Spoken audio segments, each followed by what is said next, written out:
This is the Observations Podcast for Sunday, the 14th of January, 2024. Welcome to the podcast. Michael is not here yet. I did not get a message from him saying that he was not going to be here. However, at the moment, he is not. So we are going to go ahead and start off without him. And we'll see how things turn out without Michael being here. So I want to start off, and there is a lot to talk about. We have a wealth of stuff to discuss, and we are going to start off with what is going to happen tomorrow in Iowa.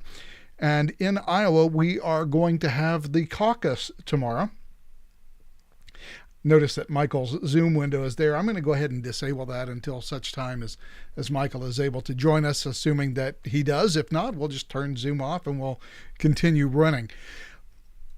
So, recent poll of Nikki Haley supporters for the Iowa Caucus. Now, look, this is a caucus, and it's not a primary election. It doesn't work like an election.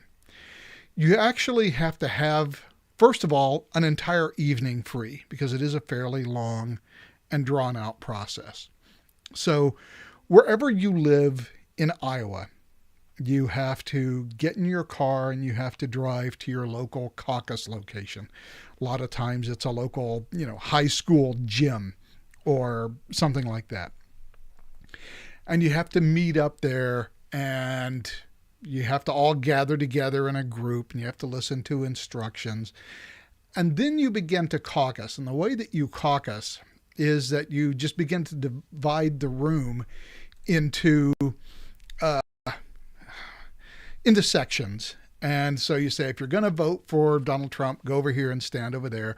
And if you're going to vote for Nikki Haley, go stand over there. And Vivek, stand over there, et cetera, et cetera. And so then everybody gathers. And then there follows this process of trying to convince people who are standing in one group to come over and join your group. And it's a long, drawn-out process. By the way, it looks like Michael is, in fact, here. So, hi, Michael. Sorry for being late. How are you doing? Good. So anyway, I was just describing what the caucus process will be in Iowa. So basically, you got to have, 2 or 3 hours available on an evening to show up. It's not a deal where you just show up, you grab your ballot, you cast your vote, you shove it in an envelope and put it in the ballot box and walk out. Like a 20-minute deal. This is like a 2 or 3 hour thing where you might have multiple counts, and after each count, you try to convince people to come over and join your group. It's complex. And that's how they choose the delegates in Iowa. It's weird, but that's how it works. And here's the thing. Anybody who shows up can caucus in Iowa, apparently. So there are a lot of people in Iowa who are supposedly Nikki Haley supporters. And here is how they say they would vote among Haley supporters. If she were to lose, if Donald Trump were to win the nomination, 43% of them would vote for Joe Biden. So are we talking about Republicans here who are just definitely anti-Trump? I don't know, but it's a weird thing to see that you have all these people who would vote for or who would caucus for Nikki Haley, and then if Trump won, would end up voting for Joe Biden. We don't know because the caucus hasn't been held, so we don't actually know what level of support Nikki Haley has. We won't know until tomorrow. And it will just depend on who is willing to go out in a blizzard and give up 3 hours of their evening to stand around in a high school gymnasium and stand in the section that has been cordoned off for Nikki Haley. So it's caucuses are They're weird. a hardy bunch out there. What? So, I mean, they're a hardy bunch out there. Those corn-fed Iowa boys, they Well, can handle a little snow.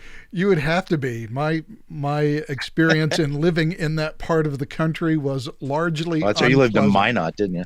Yes, Minot, North Dakota, which is actually worse, I suppose, than Iowa.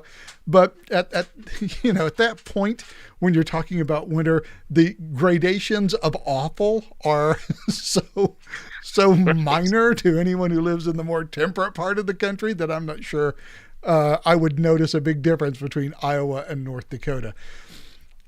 But it is bad. The weather is bad, and you have to want to go out in that weather and suffer a little inconvenience for the whole caucus process, which is why Iowa doesn't ever actually predict anything. Well, yeah, that's true. I mean, it's been a while since the winner in Iowa actually went on to win the presidency. So Ted it Cruz won clearly, in Ted Cruz won in Iowa in 2016. that's right. Yeah, so it's not so much a bellwether, I don't think. At least not for Republicans. But we treat it like it is. We Yeah, I act don't as know if it why is. that is though.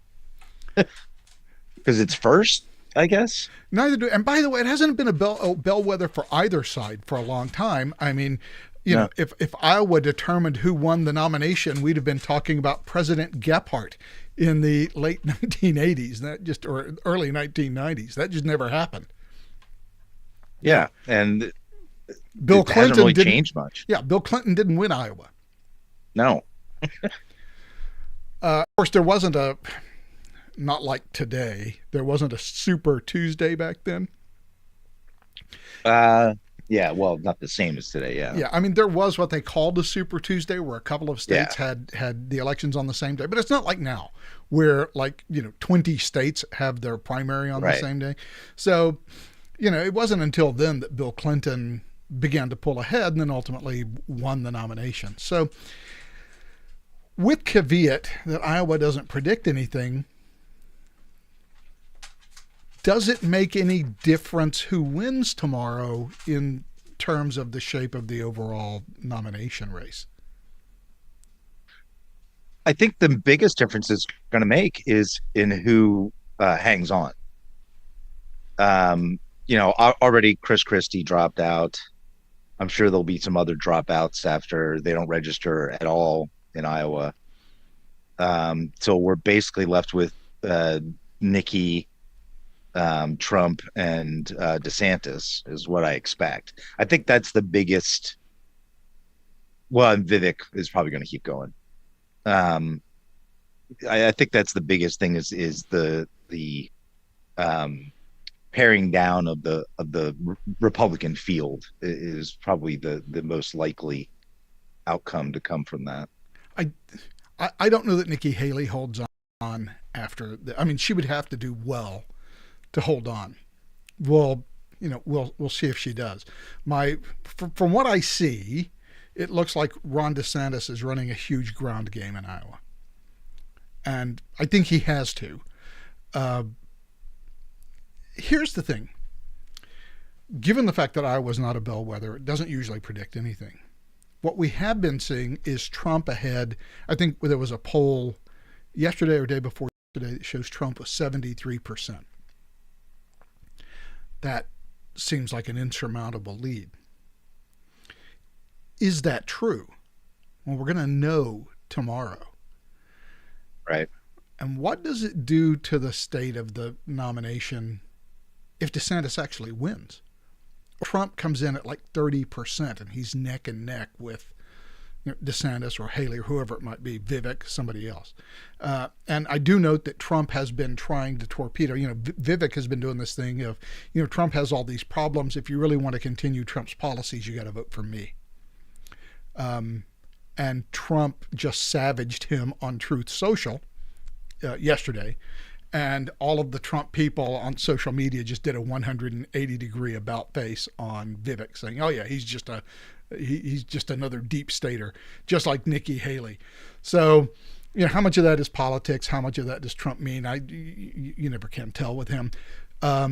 But if Trump does not really get the 50% plus that everybody expects, what does that tell us? Sure. Yeah. I mean, I guess it gives us a clear picture of where the polls actually are, but I'm not sure it's going to be clear enough until probably September to really know what's going on.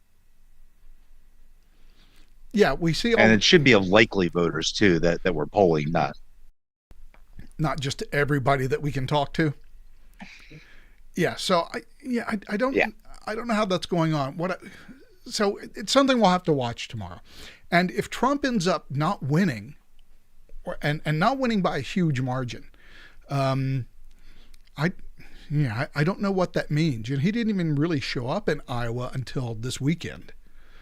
So I Well, and he's either going to complain about being rigged or how stupid caucuses are, or some other thing to write it off as an anomaly. But an anomaly. he won't suffer losing well. I can tell you that. No, well, he never has. Why would we expect him to this time? Right. So it's just going to be something interesting to watch. But what I think outside of just the politics of that is looking at what is going on in Washington, D.C. in terms of what appears to be a preparation for a Trump nomination, and indeed fears of a Trump win. So there is a movement in Washington, D.C. now, as described by this MSNBC article. And one of the organizations that are really involved in this is Democracy Forward. And, well, you can determine, they've taken the Trump administration to court more than 100 times. So you can determine as to how pro-Trump that organization is. They're trying to push for a change to the Insurrection Act, because that's what we're being told now, that America's commander-in-chief has vast powers at his disposal, one of which is the Insurrection Act. And it was sort of highlighted in one of the Trump trials, and at this point I don't remember exactly which one it was, where Judge Pan asked, when can we arrest the president? Let's say the president has a political opponent assassinated. Can we arrest him then? And the answer was, well, no, not unless you can impeach and convict him first.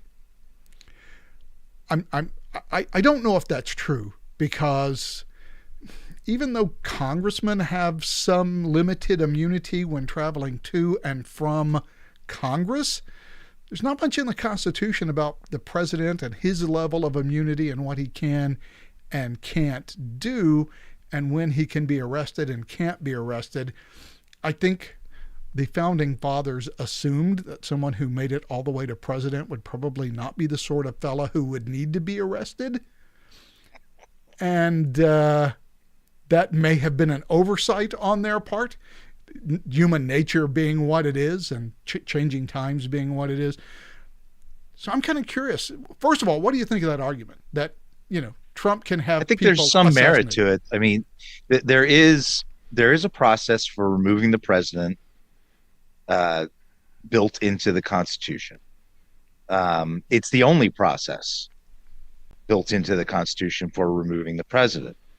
And it's also known through case law and opinion letters from the DOJ that after the president leaves office, he or she can then be subject to whatever crimes they may have committed in a court of criminal law once they're out of the office. So I think there is some merit to it. I mean, I don't believe that's the way it's going to shake out, but well, I don't think it's a completely loony argument. Interesting point. There are actually two mechanisms for removing the president, because we do in fact have the 25th Amendment. Well, that's true. Yeah. So it is possible to remove a president without impeachment or conviction. True. If you want to use the 25th Amendment. Although the 25th Amendment was designed for some sort of more or less temporary disability, and the vice president. Yeah, I guess, well, it kind of started with JFK, but then there, I guess, was the scare with Ronald Reagan and H.W. Bush, and and who was it saying, I'm in charge. Yeah, well, Haig, I think it was Alexander actually, Haig. actually, it first started with Eisenhower when he had his heart attack as president. Yeah, that's right. And then, of course, JFK was shot. And so, anyway, the whole idea behind it was, okay, if the president is messed up, how do we transfer power? We're not going to have an impeachment trial. He didn't do anything wrong. He just is incapable of performing the duties. Now, can you pull a 25th Amendment on a president who says, I want Joe Biden assassinated, or Chuck Schumer, or whoever it might be? Is that a mental disability that the vice president and a majority of the cabinet? It is if the Congress says it is. Well, yeah, it all comes down to what does Congress say it is.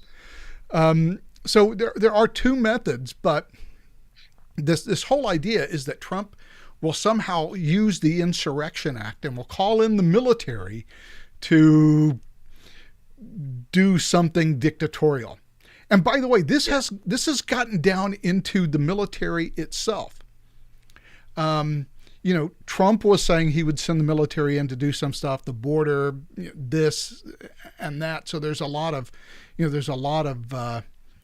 concern about that.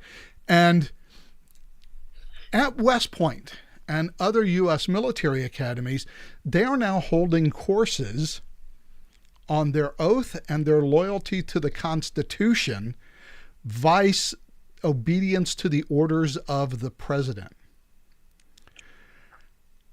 I'm surprised they didn't always have this. Actually, they always do.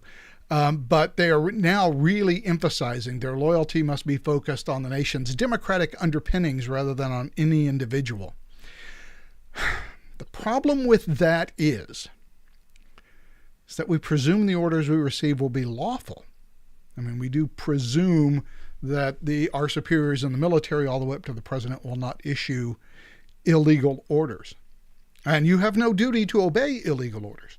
Of course, if you say, I'm not going to obey, this order is illegal, you will be court-martialed. You will have to defend that assertion in a court of law. And so, the invocation of the Insurrection Act really opens up a big can of worms for a president who wants to abuse it. And so, the assumption is that no president will abuse it, but we have this fear on the part of the left, and it's a very, very obvious fear that, and we hear it all the time. We've heard it from Chuck Schumer and all these other people on the Democratic side who are telling us if Donald Trump gets elected, it will be even Joe Biden is saying it. If Donald Trump gets elected, it'll be the end of democracy. It'll put democracy in danger. Whoopi Goldberg the other day, he'll throw gays and stuff in prison and you'll all be disappeared into camps. Why didn't any of this happen the first time? Well, that is the question, isn't it? The thing I'm getting at is that just in the articles that I've just shown you indicates that the national media are willing water carriers for the Democrats to at least put the seed in people's minds that it's too dangerous to vote for Donald Trump. Because this is the same tack they took the first time as well. Yeah, exactly. Of course, the first time we had Russian collusion. He's Putin's puppet, right? And so now we're just taking that up a notch. He's like Adolf Hitler. And if he gets elected, it'll be the end of democracy. But he was already president for 4 years and he didn't do any of that stuff. No, if anything, he did the exact opposite of Joe Biden. He actually listened to the court's orders, even when some of them were blatantly unconstitutional. He abided by the injunctions from the Hawaii judges and everybody else. And there were a couple of times where he said, I can't do this. This is a congressional thing. Right. There was a lot of bad stuff he did too. It was not exactly a good time for keeping the debt down for deficit hogs during the Trump years. But he did do a lot of good stuff too. And one of those things was actually following the law, and even to the point of strict adherence under our border laws, and the CPP and how they're supposed to operate. All we did was enforce the law, and it drove the left nuts. And whenever federal courts came in and said, no, you can't do that, we're just going to put in an injunction and prevent you, he obeyed the injunction. So, Yep. I mean, whatever you might think about mean tweets or, nearly unhinged public statements in terms of how he actually governed, he appears to have obeyed the law. Now, there are people who are coming out afterwards. Yeah, unlike Joe Biden. Yeah, there are people who are coming out Yeah, afterwards. unlike Joe Biden, who just said, "Screw you, Supreme Court." You see, I can't do this and give money away. I'm just going to do it anyway. Yeah. Oh, I can't do that at the border. I'm going to do that anyway. What we are hearing from some former Trump officials is that he wanted to do all kinds of illegal stuff, and they talked him out of it. Yeah. Okay. That's your job. It's to talk about doing illegal stuff. Well, maybe not talk about illegal stuff, but to explore the legal possibilities that are open to you. And I think Trump would say that was what I was doing. I was trying to figure out what the limits were, and we're having these conversations. And I would be willing to bet that every president has had that conversation with their staff. Yeah, of course. I mean, you have to. Can I send the military to do this? No, Mr. President, posse comitatus prevents it. And I believe the last time the Insurrection Act was used was after Katrina in 2004, where... Yeah, it was declared an emergency zone. Yeah, George W. Bush did that. And even that was kind of hard to do. I know Congress amended the Insurrection Act briefly to make it easier for the president to do what George W. Bush did after Katrina, but state governors got so pissy about it that they repealed that a bit later on. But there's all this fear, and I don't know where the fear is coming from, because here... The weird thing is, Democrats seem to be eager to engage Trump in a national election. That seems to be the fight that they want to have. But all of the other things they're doing looks like they're afraid Trump would win such a contest. It doesn't make a lot of sense to me. There's a lot of intellectual inconsistency in those two positions. Yeah, well, that's the left. Not exactly known for their intellectual consistency. Well, and look, they think they do want to defeat Trump once and for all on the national stage, and they hope that will kill the MAGA movement. But at the same time, they're worried he might win, and so they're trying to Ferberize the government so that he can't monkey around with anything, and they keep their little hidey holes nice and safe. Let me be clear. None of this will kill the MAGA movement. Yeah, that's true. Because the MAGA movement, while it currently is coalesced around Trump, is not dependent on Trump. Something we've talked about many times. Trump is not the problem. Trump is not the cause. Trump is the symptom. And it's the symptom of a political system that is broken and does not deliver the results that the American people want.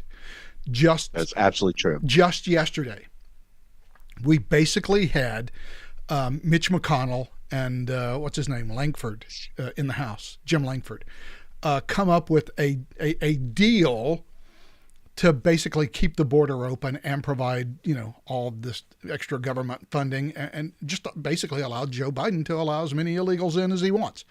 Those are Republicans, by the way. The people who are supposed to be against all of this.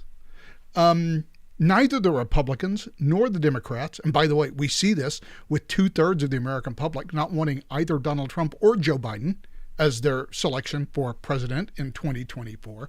We have a political system that has built up an entire edifice whose sole purpose is to get incumbent politicians reelected. And if that does anything good for the American people, it is purely incidental.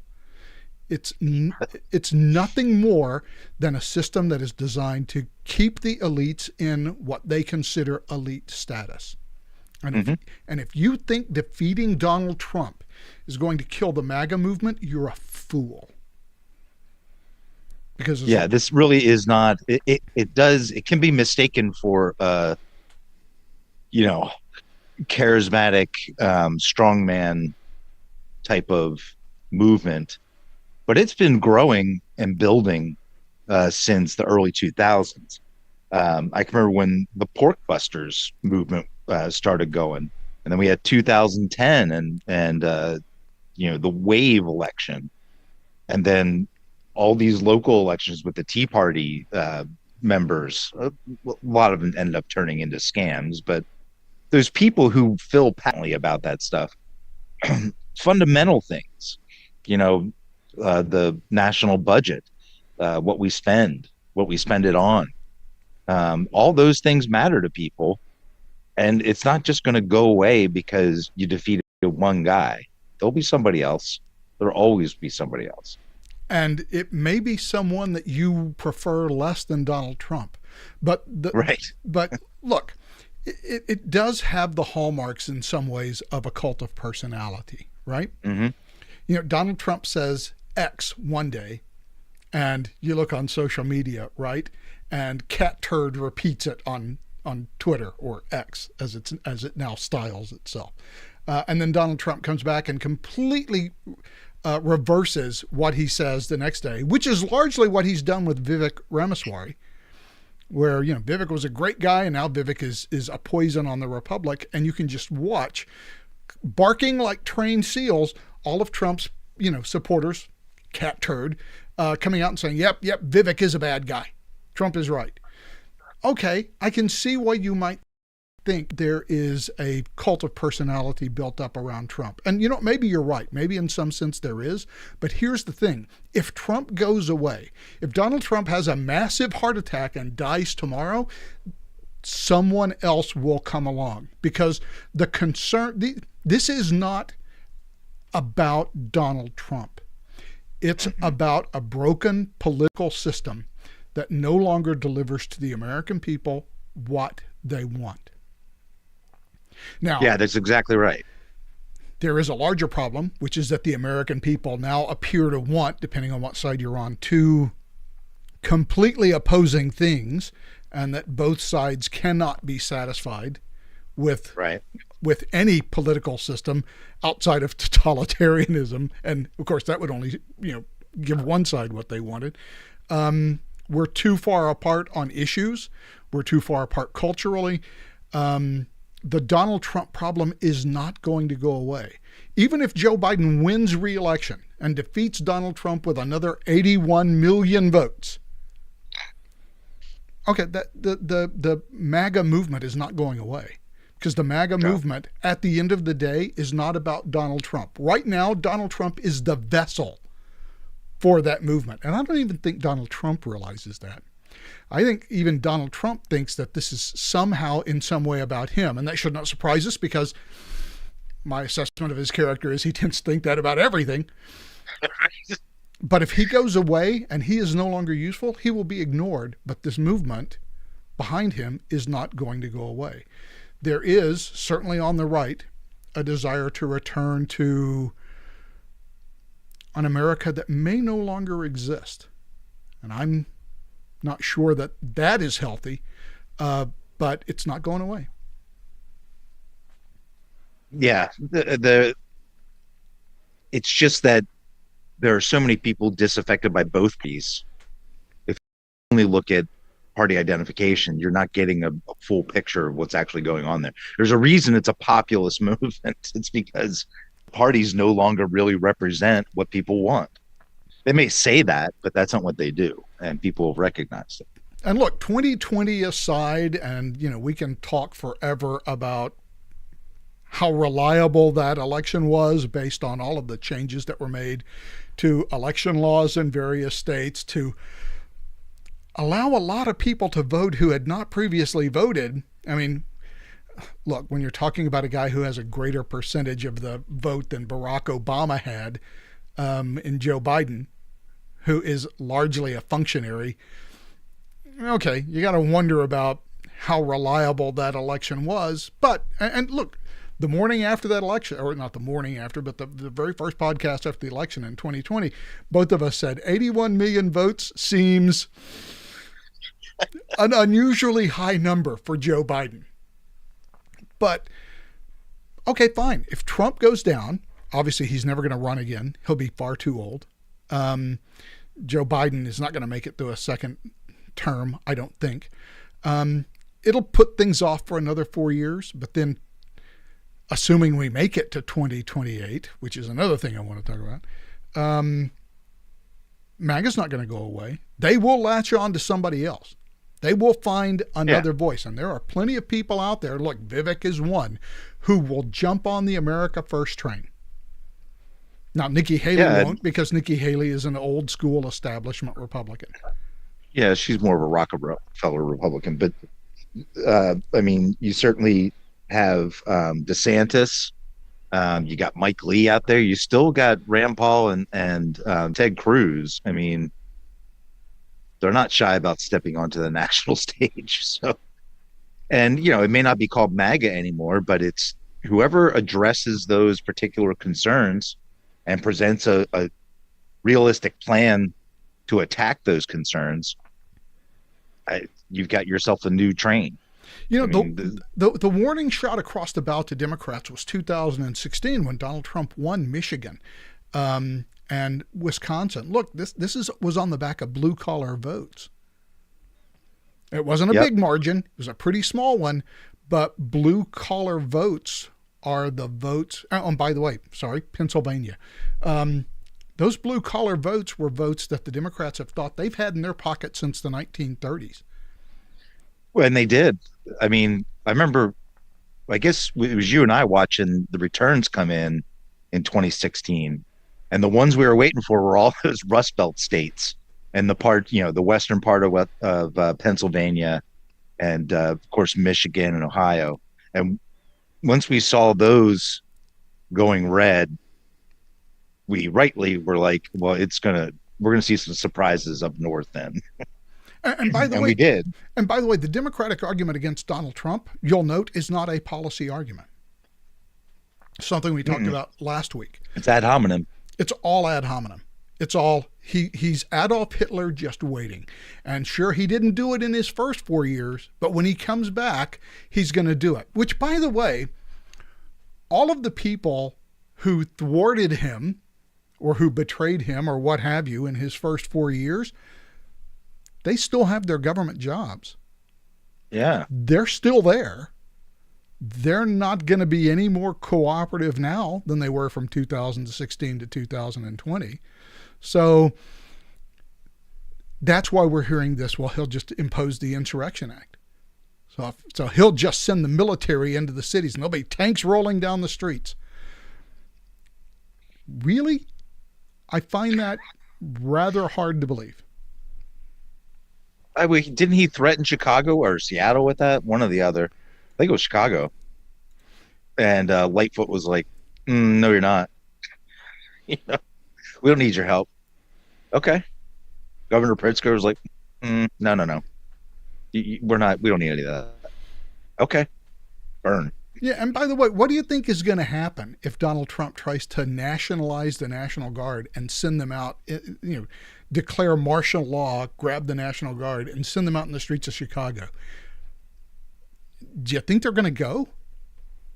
And if he sends I have a funny feeling a lot of governors and congressmen will get quite exercised about protecting their own power at that point. Yeah, I mean, say whatever you want about our system and about the degradation of our institutions. And there is a lot that we can say about that. People don't trust the media. They don't trust the government. They barely trust any of our major institutions. But we do have a legal structure that still works, that more or less everybody respects. And the idea that Donald Trump will somehow turn Adolf Hitler and that everybody will just automatically obey his orders and that the government will just knuckle under to him does not seem like a realistic fear to me. I'm sure there'll be a lot of mean tweets, and I'm sure if he gets reelected, he'll say a lot of things that people dislike. But at the end of the day, what is he actually going to be able to do? And by the way, what is he actually inclined to do? Look at how he handled COVID. He basically did everything that doctors Fauci and Birx told him to do. Yep. I mean, heck, he gave Fauci a commendation on his way out the door. So he's the one who imposed the shutdowns. And by the way, when Brian Kemp said, yeah, we're not going to do that anymore, we're going to reopen Georgia, he was first on TV saying how bad an idea it was. And by the way, I'm the president. I have the authority to issue these lockdowns. Questionable, by the way. And Governor Kemp said, yeah, we're going to do it anyway. And he opened the state up, which, by the way, followed fairly quickly by Ron DeSantis in Florida. Well, Donald Trump was arguing we have to do what Dr. Fauci says. So when the chips are down, Donald Trump seems to step away from the brink, or certainly in his first term, every single time. So I can't help but think that all of these fears about the Insurrection Act and about the military having to, learn about lawful orders and unlawful orders and all, I still think our institutions are strong enough to prevent a president who decided to do that, become Adolf Hitler and suspend all civil liberties. I just don't think they would get away with it. Not yet. Yeah, I can't think of really ever. Because it is made up of the American people. And the American people have a pretty damn good idea of what they think about the federal government. And it's not fond. I mean, look, my personal opinion is based on everything I've seen, and we'll know a lot more by March, but based on, assuming the polls are right, Donald Trump is going to be the Republican nominee. And Joe Biden, who is, by the way, working to ensure that, I think we talked about it last week, 4 states are now pushing to ensure that only Joe Biden appears on the Democratic primary ballot. So no JFK Jr. or RFK Jr., just him alone. We are pushing towards another Trump-Biden rematch. Now that we've had 4 years of Biden, I honestly don't know if Trump will win or not. He's certainly in a better position when the fresh mess left by Biden. And it wasn't that long ago. People can remember things being a lot better, like 180 degrees better. So he does have that going for him. I mean, there has to be a sense that, 3 years ago, gas was under $3. We could go buy groceries. Things were bad because, actually you have to go back 4 years because COVID destroyed everything. And look, honestly, the policies that Trump implemented during COVID, I suspect did not help his political campaign in 2020. There were a lot of people who were upset about the way COVID was handled, about shutting down the economy, losing their jobs, millions of people out of work. 2 weeks to slow the spread turned into 6 or 8 months. And so a couple of years for some places. So Joe Biden kind of ran on, I'm the normal guy. I'm the guy that's been around. I've been largely inoffensive for 50 years. It'll be a return to norms. That was what he talked about. Norms. We'll have a return to norms. Well, now we've seen what a return to norms look like, and it doesn't look all that great. Yeah, that was kind of one of the reasons was the norms is why there has been this big movement, Tea Party and whatnot, culminating in this, rather grassroots populist movement, is because the norms up in DC are not norms that people appreciate or like. We want the norms changed. We see that that's the norm, and we don't like the way you're just so accepting of, he's corrupt, but he's one of ours, so we'll let him go. I mean, we see what's going on, exempting yourselves from Obamacare. I mean, yeah, we get what the norms are and we don't like them. Yeah, but whatever power that argument might have had is, let's go back to normalcy. Let's go back to not just yelling at each other about everything. I mean, that was what Joe promised, right? It was a George H.W. Bush campaign, a thousand points of light, a kinder, gentler nation. And what we got was 25 to 50% inflation, depending on what basket of goods you're looking at. We got, well, as far as I can tell, we have edged ourselves towards World War III. This is not what we asked for. It's certainly what Washington wanted to give us, but it's not what we asked for. And so it's one thing to run against Donald Trump, who a lot of people don't like, and they don't like him personally. I get that. I happen to be one of those people. And so you look at Joe Biden. Now, of course, I despise Joe Biden. There is nothing could convince me to vote for Joe Biden under any circumstance. I've watched the guy for 40 years now, at least. I'm almost 60. So let's say 40 years. There is nothing about him that is admirable. There is nothing about him that you would want to emulate. And certainly he is not someone that you would want to be holding onto the wheels of power. So Joe Biden, non-starter for me. But I'm an outlier. I recognize that. For many people, Joe Biden was this inoffensive guy who's just always been around. And you can probably run against a, divisive and unpopular president and win if that is what people think you're going to deliver. The trouble is, Joe Biden now has a record. We now know what his presidency looks like. And so when you look at national polls, which granted are useless and don't tell us much, Trump and Joe Biden looks like a horse race. Yeah, I mean, again, since he has a record now, and they each have, a set of 4 years that you can compare directly to one another, one followed the other. So, and actually, you can look back at Obama's reign as well, which is really what Biden did, was an accelerated third term of Obama. Yeah, I mean, Trump looks pretty good in that comparison.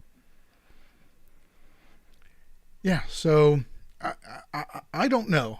My guess is that Donald Trump wins the nomination, although we don't know that yet. And by the way, if there's a surprise tomorrow, I think it tosses everything into a cocked hat. If Donald Trump does not... What would be a surprise tomorrow? DeSantis winning.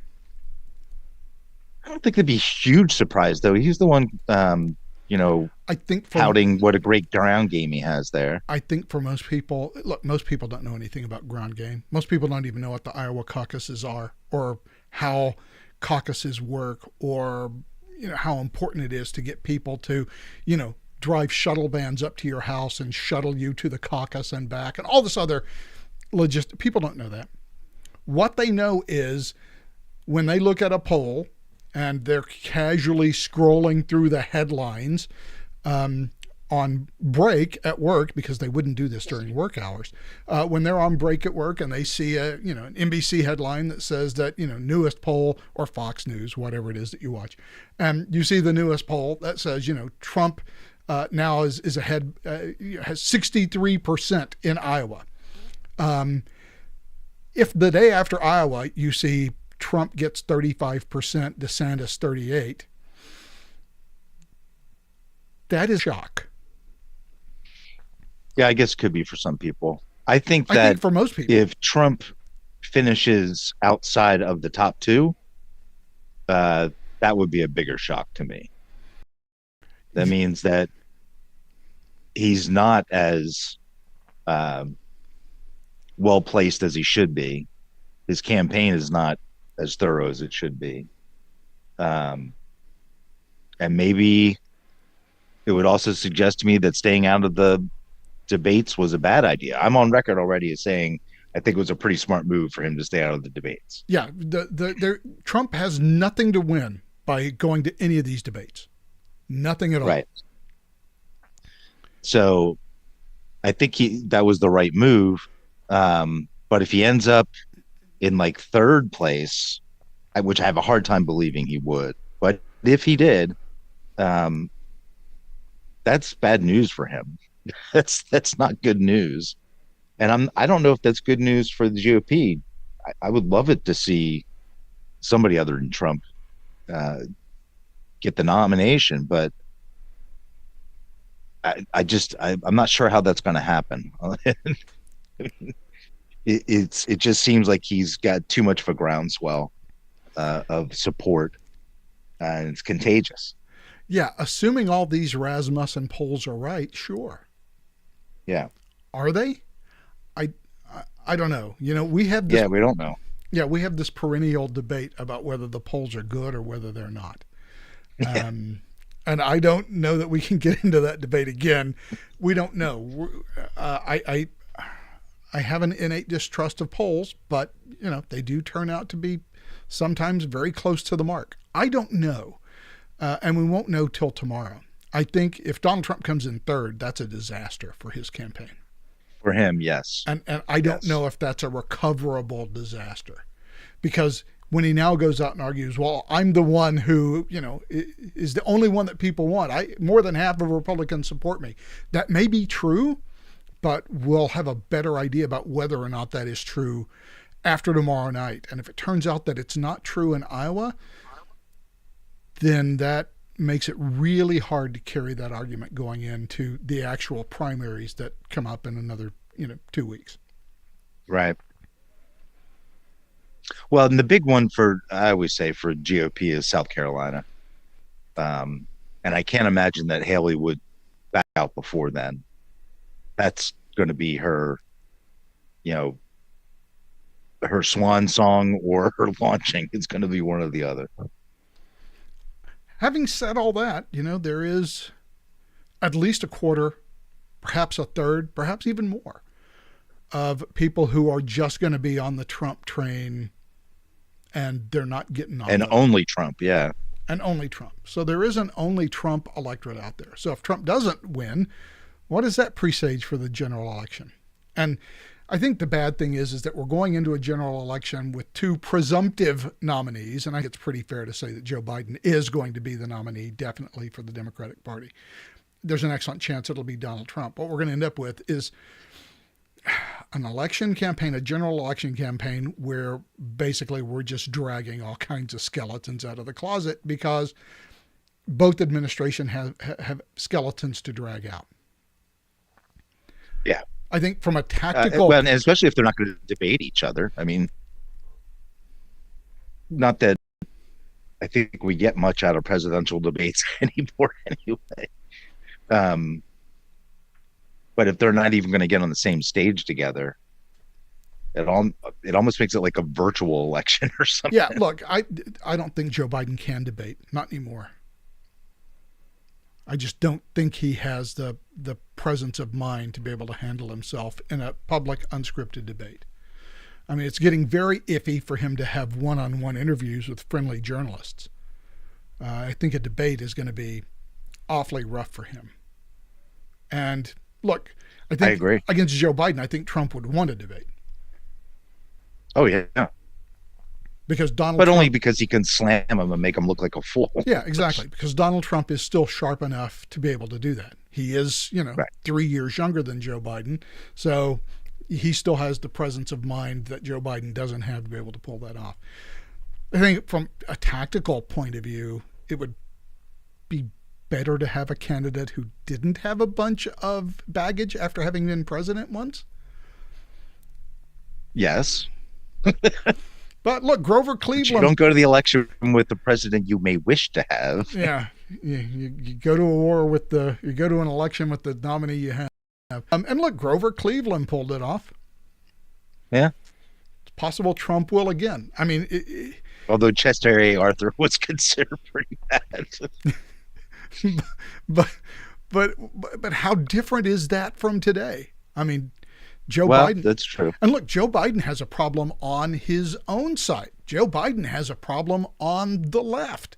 If we want to talk about if we want to talk about insurrection, let's talk about what happened at the White House last night, where a bunch of Palestinian protesters came out yelling, "Let's go, Brandon," pulling the anti-climbing fence and breaking it outside of the White House, trying to get in.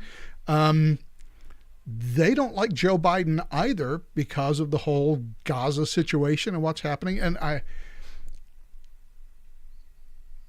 you can always tell when somebody doesn't know anything about the Mideast when they start talking about how we need to support Yemen. We're not supporting Yemen. Yemen actually has a government. Yemen isn't the problem. Yeah. It's the Houthis that are the problem. And they're in a rebellion. Well, and the Iranians. Yeah, and the Iranians, of course. But the Houthis are in a rebellion against as legitimate as any Middle Eastern government is the legitimate government of Yemen. This is not a fight against Yemen. These are people Yemen is fighting. Right. In addition to us. There is just this rage against the Biden administration's policy, pro-Israel, which is the traditional American policy. And, I mean, obviously the Palestinians are largely bad people. And so are the people who support them. Hezbollah, the Iranians. These have not been constructive actors on the world stage for quite a long time. Actually, quite the opposite. Yeah, and they're the people who are being supported by those who presumably would normally vote for Joe Biden. Are they going to hold their nose and vote for Joe Biden now that they know what a Joe Biden presidency means? I don't know. Then there is what happens after the election. No matter who wins, do people accept that as the legitimate result of the election? I'm not sure that everyone will. Well, they didn't accept it in 2000, 2004, or 2016. So I don't know why they'd accept it now. Or 2020. Well, yeah, for the Republicans. So, yeah, I don't know why that would change. In the 21st, the other half. In the 21st century, the only president that everybody generally conceded won the election fair and square is Barack Obama. But only in 2008. I don't know. 2012 had some funny business. That was when, Candy Crowley started arguing with the GOP nominee during a debate. When they covered for the whole 9/11 thing in Benghazi, when they covered up all but her emails. Yes, and, well, that's whatever just else they could. That's just the national media's general. Oh, and that was also when the IRS Party was going after the Tea Party, grassroots voting machines. Denying them, 501(c) status, any kind of status, and sending all these weird questions and asking for samples of their talking points and whatever. It was just so bizarre. So even that one's got a little bit of an asterisk next to it. Yeah, but if you look at George W. Bush, if you look at Trump, if you look at Biden, there is a general unwillingness, whoever loses, to accept the result of the election as legitimate. And there is always an accusation of voter fraud. If we've gotten to the point now where we don't even trust our elections, I'm not sure what the point of holding them is. Well, and we don't trust those elections. And there are some people who don't want us to trust the elections.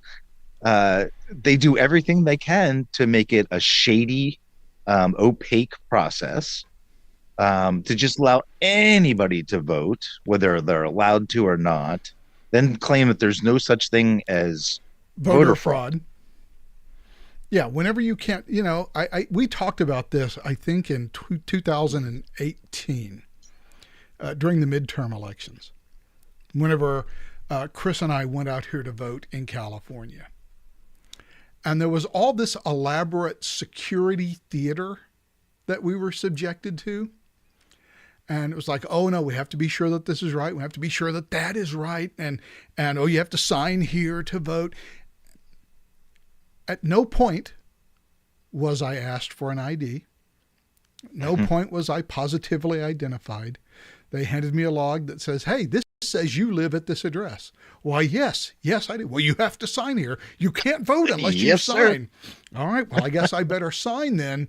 Well, okay, now we can, I'm so glad you signed. Now we can give you your ballot, unknown stranger who just scrawled something in black ink on my ledger.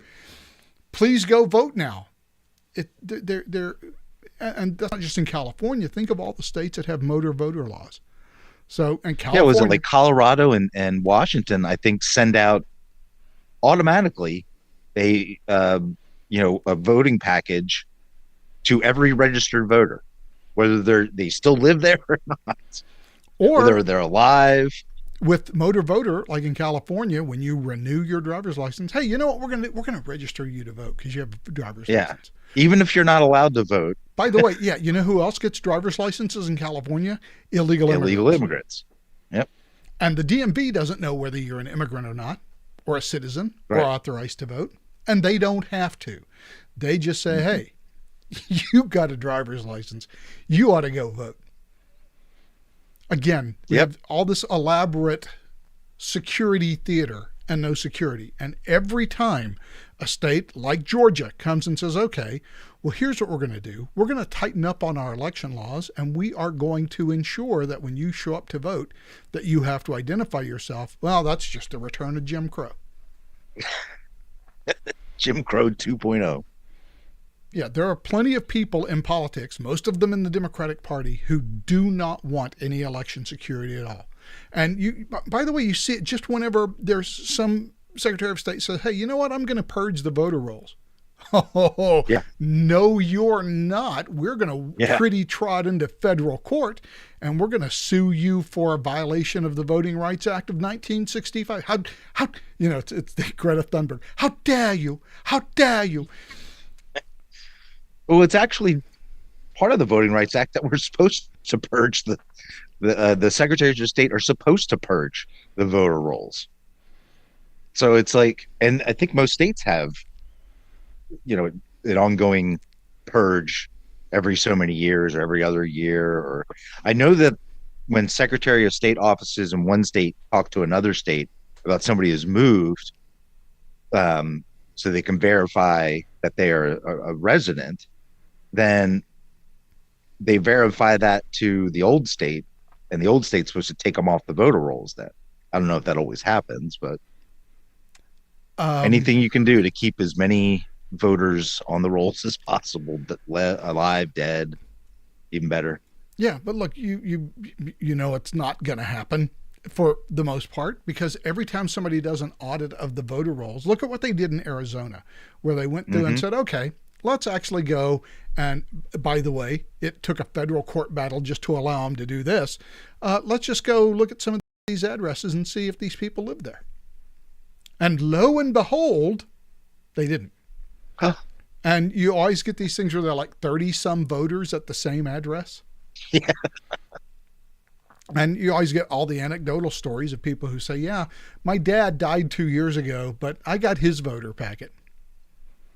Right. And technically it's illegal to vote, but does that mean people don't do it? I suspect not. There was a guy on X who's a poli-sci professor up in New York. And somebody had said something about, with motor voter law and with all of these immigrants in there. And by the way, we count illegal immigrants for apportionment purposes for Congress, by the way. And that's new, though. Yeah, that is new. But they were saying basically something to the effect of, well, look, your worries about illegal immigrants or immigrants in general voting is just stupid because it would be against the law. And they would, why would they risk being here in the United States and get caught voting? Because you never look for them. So why would they risk being in the United States if it's illegal to be here, you moron? Right. The fact that they're here in the first place gives us some indication as to the respect that they might have for federal law. They clearly don't have an aversion to this risk. But I mean, that's the argument it makes. And look, and some states, I believe New York City now allows illegal immigrants to vote in city elections. Mm-hmm. So what's the point of being a citizen again? And you think that, and by the way, just the sheer number of illegal immigrants that are coming in, you think that the MAGA movement is going to go away? No. It's here to stay. And here's the thing. The more you try to suppress it, the more, I don't want to say radical, but louder. But the more convinced they will be that the system needs to change. Mm-hmm. And so, like everything else they do in Washington, all this anti-Trump stuff is really kicking the can down the road of a problem that exists in Washington. And you can call it the deep state, you can call it whatever you want to. It undeniably exists. And Washington exists to basically solidify the privilege and position of a very small number of actors. And as long as that is true, the American people are going to get more and more upset.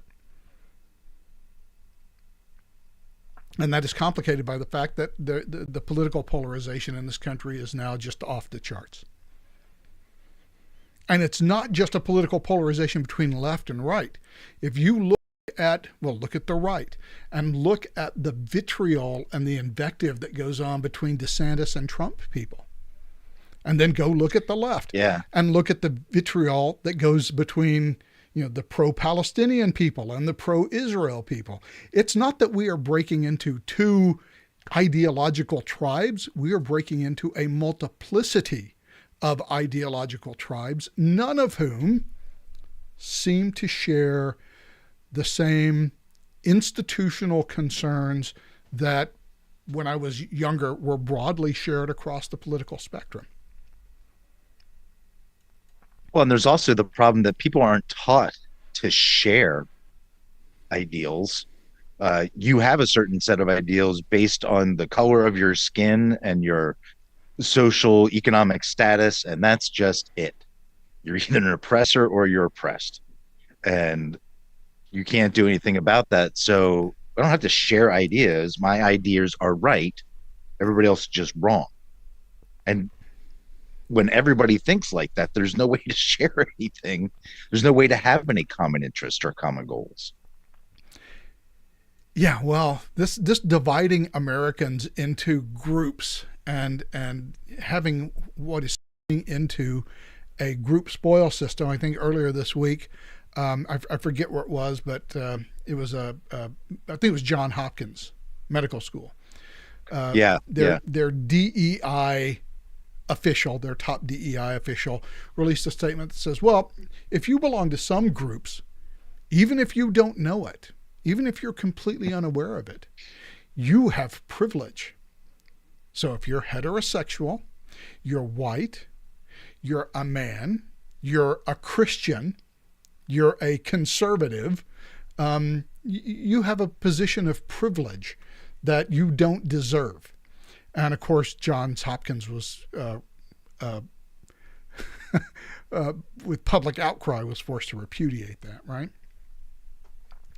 And of course, she had to come out and apologize. Oh, well, this is inconsistent with our commitment to treat everybody the same. But of course, treating everybody the same is actually a sign of privilege in and of itself, according to the DEI stuff. Yeah, exactly. And by the way, the DEI stuff does get a little bit interesting. There was a story this week that came out, well, this week, the last couple of days, where people discovered something that was on the FAA's website. The FAA is, of course, wanting to hire a diverse workforce. And so part of their diverse workforce would be people with severe intellectual and psychiatric disabilities. And by the way, it's not something that's being hidden. It's something that's right on the FAA's website.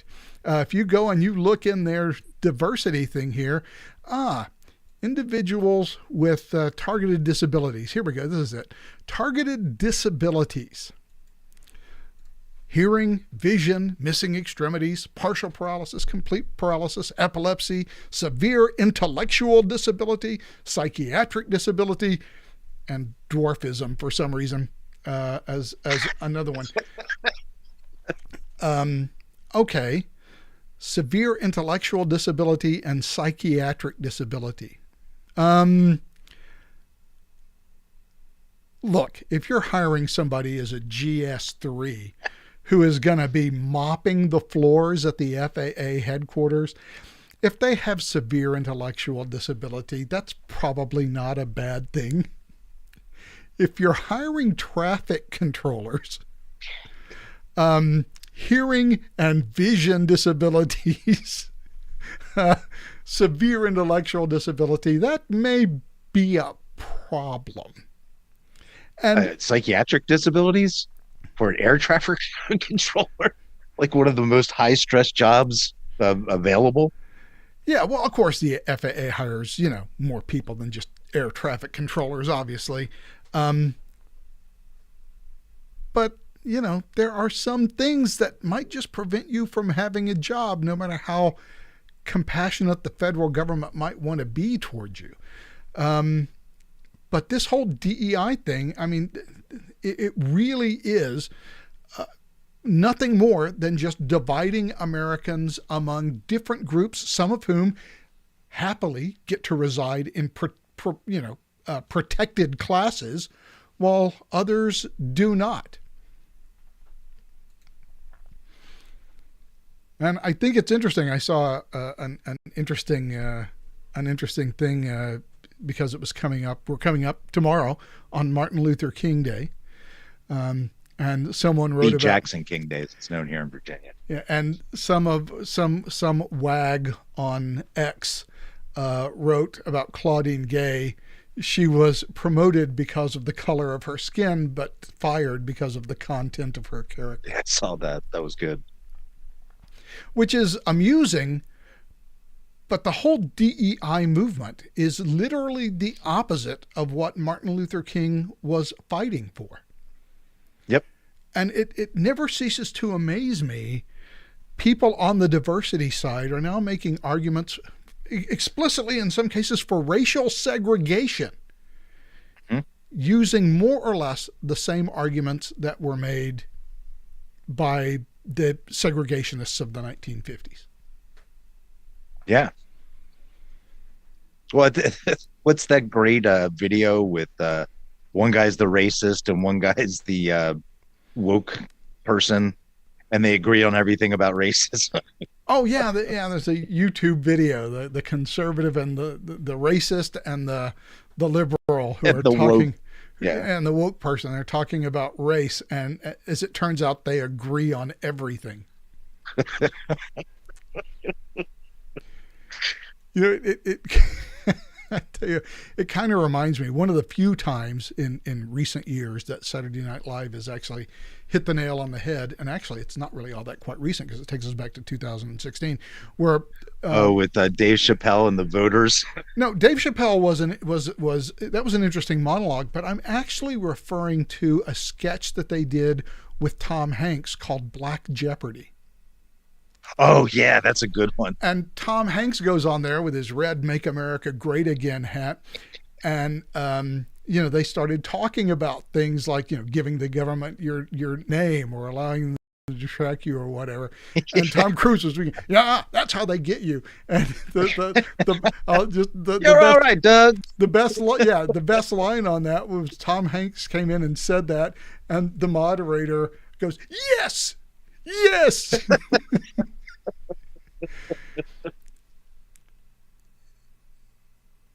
The idea And then, of is, course, it finishes with, and for Final Jeopardy, do Black Lives Matter? It was nice knowing you, Doug. I got a lot to say on that. Yeah, I'll bet you do. but what it points out, and it's something that I think that we so often forget, is that at the level of the actual citizen, the actual voter, these concerns for, DEI and concerns about MAGA and all of the other things, these are really all elite concerns. And if people at just the regular grassroots level talked to each other, and by the way, this does happen, they find that they have a lot more in common than they have in opposition. There is a concerted effort to prevent that from happening and to prevent these discussions from occurring. Because if they occur, at least in a small d democratic system, ultimately that will force political change, either peacefully through elections or semi-peacefully through protest. Speaking of Martin Luther King, one way of forcing change was through nonviolent non-cooperation, or if we want to get dark, you just grab a rifle, go out in the hills, and start raising an army. No government that loses the support of people can maintain power indefinitely. It's never happened in history. It can never happen. Ultimately, the people and have especially the power when to say no. the way the government's trying to do that is by controlling the culture. It's Breitbart was correct that politics is downstream from culture, and the government trying to step in into that middleman area, it just doesn't work. I mean, culture has to come from the ground up. And when you get shoved down your throat, it doesn't feel like culture. It feels like a cult. Well, for people who remember what the culture was like previously, that may be true. But as we've discussed before, looking at some of these Harvard-Harris polls, you talk to people who are 20 years old, and they have an entirely different view of what our culture is and is supposed to be than people who are, 30 and above. And you can do a lot of damage to the culture if you run an education system that is primarily designed to indoctrinate people rather than teach them. So we have an educational system that graduates, depending on how you want to measure it, 40% of high school graduates get out of high school, at least a quarter get out of high school, and they are functionally illiterate. Nearly half, I believe it's half, can only read at best at a 5th or 6th grade level. So That's right. You're not doing that, but you take any class of high school graduates, and I bet you will get 90% plus who know exactly what transgender is and who are much more tolerant of it than their parents are, let's say. So, you can force changes in cultures if you are willing to take over the institutions that, largely education, provide the cultural understanding that young people have. There has to be a lot of erasing of history, and really control on all media. Yeah, which is exactly what you see the left trying to do. Yeah, but see, here's the thing: it doesn't even require. It doesn't even require that you lie about history. There are just things you don't teach anymore. For example, right? You just don't teach civics courses anymore. Why teach people or Western history? Yeah, why teach or Western civs? Yeah, why teach people how the government works? Why teach people history? What you concentrate on is the massacre of African Americans in Oklahoma in the early part of the 20th century. You concentrate on slavery without getting too into detail on the Civil War, because that might cause people to ask questions. Why was there a war? You're selective about what you teach.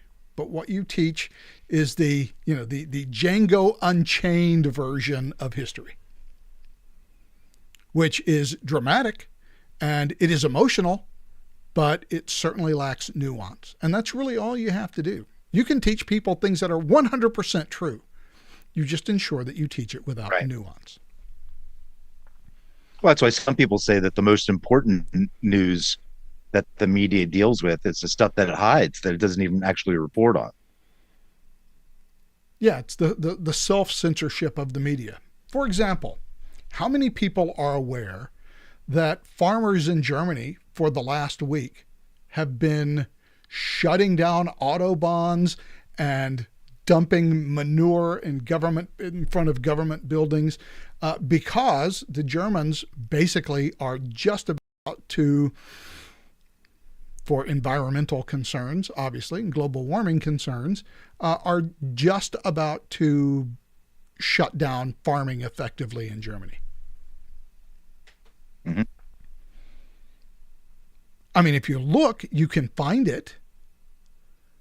But is the same thing was going on in the Netherlands just recently, too. Yeah. I mean, if you look for it, you can find it. But we're not going to report it, above the fold because, again, what is it that Frank Fleming used to say? The art of reporting is covering stories that are important to the public with a pillow until they stop breathing. Until they stop moving. Yeah. And that's largely what we have. I think it was Dave Burge, actually. Yeah. Occasionally something makes it through. For example, and I guess we'll close with this because we're coming up on an hour and 15 minutes at this point. Joe Biden just came out and said the U.S. does not support Taiwan independence. Well, why not just... When did that happen? The 13th was when it was originally reported. That was Friday. U.S. President Joe Biden said, yesterday, said that the United States does not support the independence of Taiwan. This coming right after Taiwan elected a pro-independence president. Right. So we don't support independence. Didn't Joe Biden have to go back on his words after he said, no, we totally would support Taiwan if they were attacked, which I know is sort of de facto policy, but it's not the written policy. Yeah, the actual policy is to elide past that question as artfully as possible. Right. And primarily to make the Chinese communists wonder what it is that we might do. And so we don't piss them off, so they'll keep trading with us. Yeah, we have to walk this narrow line. We don't want to piss them off, but at the same time, we don't want to give them anything that they would interpret as a green light to invade Taiwan. Right. So, well, unless you're Joe Biden, then hey, green light away. And I don't understand why we are still pursuing Richard Nixon's Cold War policy vis-a-vis China.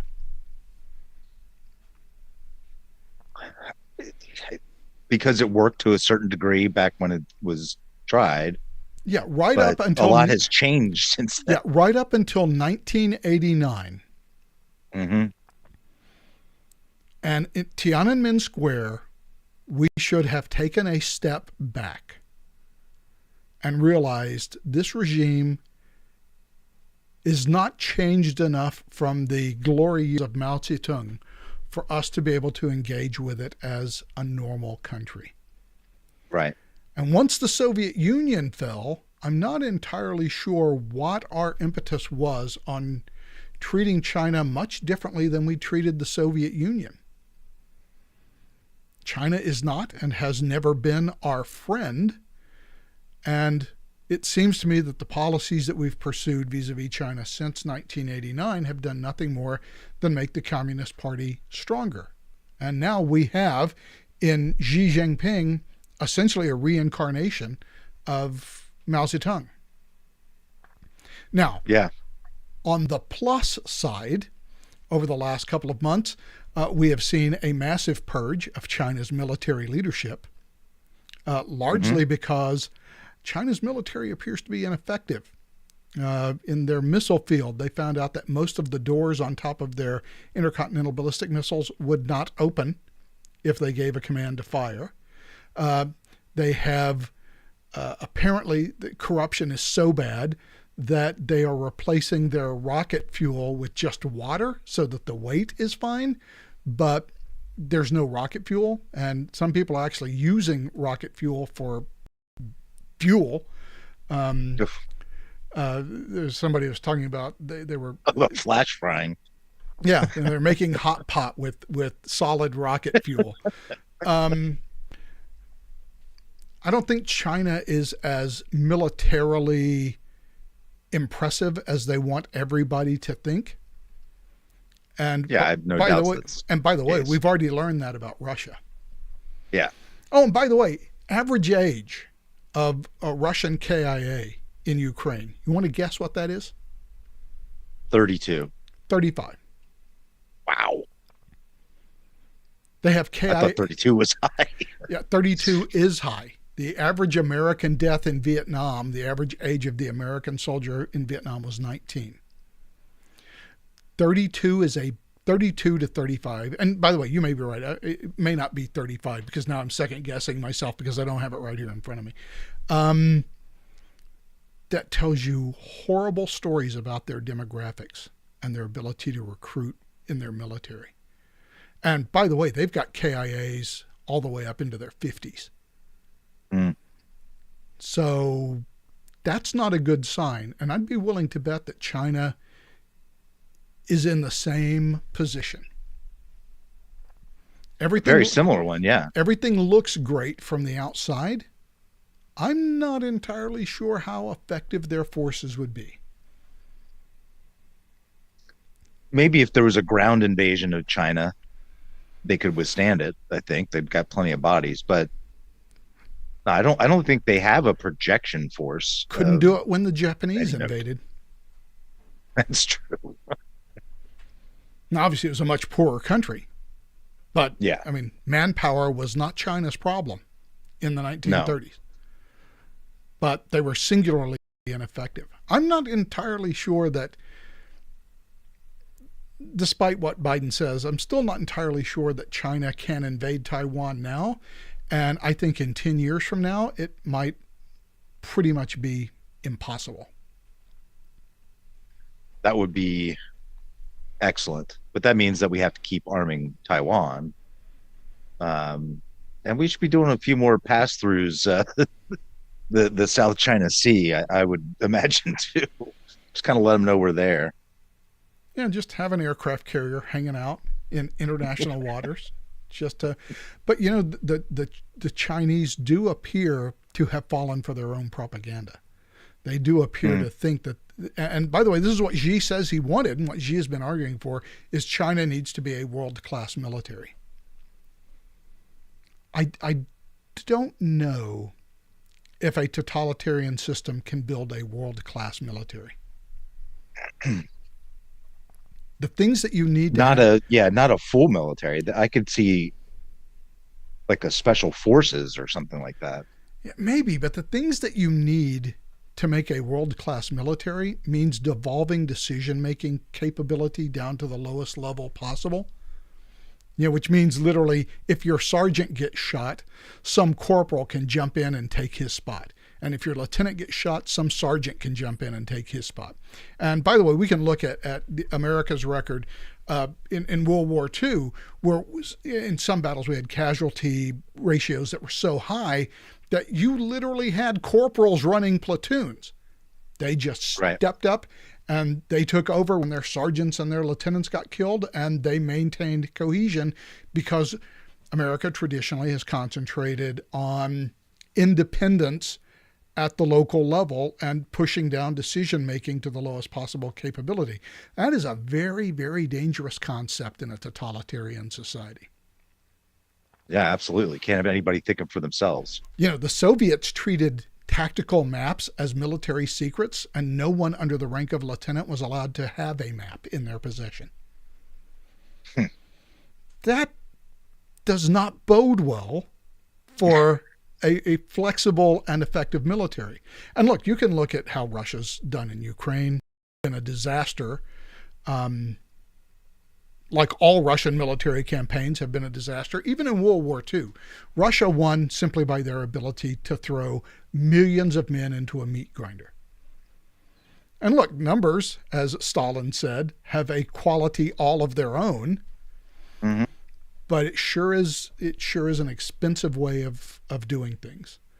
And so I think totalitarian countries have fairly weak militaries. And by the way, the Germans, with as much training as they had, by 1943, when Adolf Hitler had pretty much taken control over the military and was just giving absolute unavoidable or undisobeyable directives to his generals, they pretty much lost control of the tactical situation on the battlefield. They were not allowed to make military decisions anymore. They were all being made by Adolf Hitler. Totalitarian countries are not good at this sort of thing. And so, yeah, it's just, but I mean, how Joe Biden is it just to come out and explicitly say, yeah, we don't support Taiwanese independence? Although, to his credit, that is technically America's policy.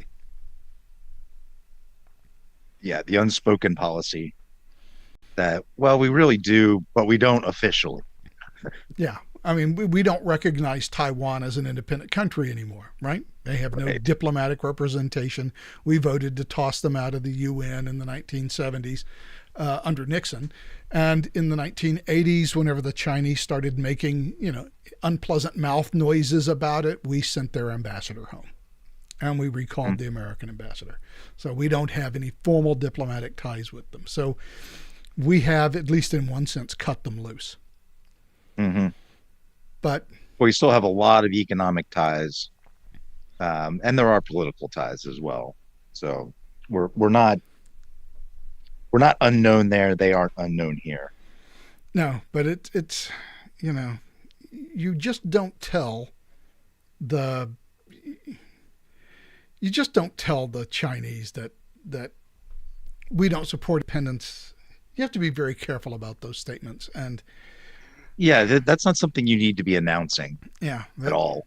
But Joe Biden does not have a responsibility for being careful, really, does he?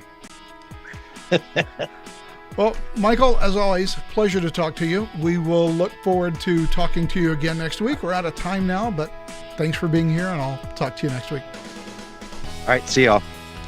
You have been watching the Observations Podcast for Sunday, the 14th of January. I was about to say June, but it is January 2024. Thanks for watching. We'll look forward to talking to you again the next time. Until then, so long.